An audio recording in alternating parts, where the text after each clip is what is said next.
Көп адам бата турган мечит салуу демилгеси 2009-жылы эле муфтият тарабынан көтөрүлгөн. Бирок ар кандай себептерден улам долбоорду ишке ашыруу 3 жылга чейин токтоп калган. Кийин мечитти салууну түркиялык демөөрчүлөр колго алган. Курулуш иштери 2012-жылы башталып, толугу менен түрк ишкерлери тарабынан каржыланууда.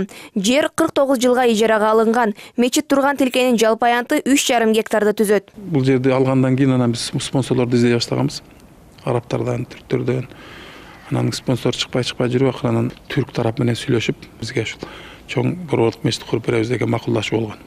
Макулдашуу болуп, анан проектлерин, адаптациялык проектлерин жасап, 2012-жылдан баштап анан бул мечиттин курулушун баштаганбыз. Ошо 2010-жылдан бери азыр ушул абалга келди. Ушул Кудай буйрса, бүтүп атат, жакшы курулуш иштери жүрүп атат. Азыр биз ойлонуп турабыз, эмдиги жылы тарава намазын ушул жерде окуйбуз деп турабыз. Мечитке негизинен ата мекендик курулуш материалдары колдонулган. Ал эми жерге төшөлгөн жана колонналарга колдонулган мрамор таштары атайын Туркиядан алып келинген. Мечиттин жана мунаралардын чатырчасында жабылган коргошун материалы дагы ошол мамлекеттен ташылган. Айта кетсек, коргошун 600 жылга чейин сапатын жоготпойт. Осмон стилинде салынып жаткан мечит сыртынан да, ичинен да өзгөчө кооздолгон. Биз азыр жаңы курулуп жаткан борбордук мечиттин ичинде жүрөбүз. Мечиттин ички жасалгасына өзүңүздөр көрүп тургандай ар түстөгү заманбап оймо чиймелер түшүрүлгөн.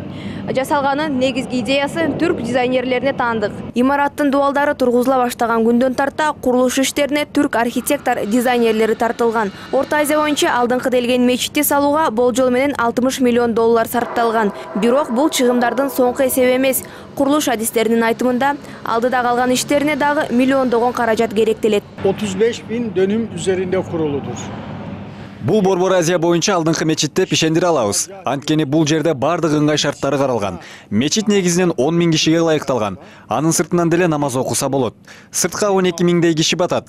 Мечиттин жер төлөөсүндө дагы ушундай иштер жүрүп жатат. Ал жер дагы намаз окуганга ылайыкталган. Алдыда көп иш кылгандай көрүнгөнү менен майда чүйдө эле нерселери калды. 4 жылдан бери тынымсыз салынып жаткан мечиттин бийиктиги 45 метрди. Ал эми мунаралардыкы 65 метрди түзөт. Ыйык жайдын ичи бүткөрлөрү менен асма шамдардан тарта жерге төшөлчү килемдерине чейин чет өлкөдөн алынып келет. Бирок мүчүлүштүк дагы бар. Уна токтотчу жайга бөлүнгөн аянттарды кылууда.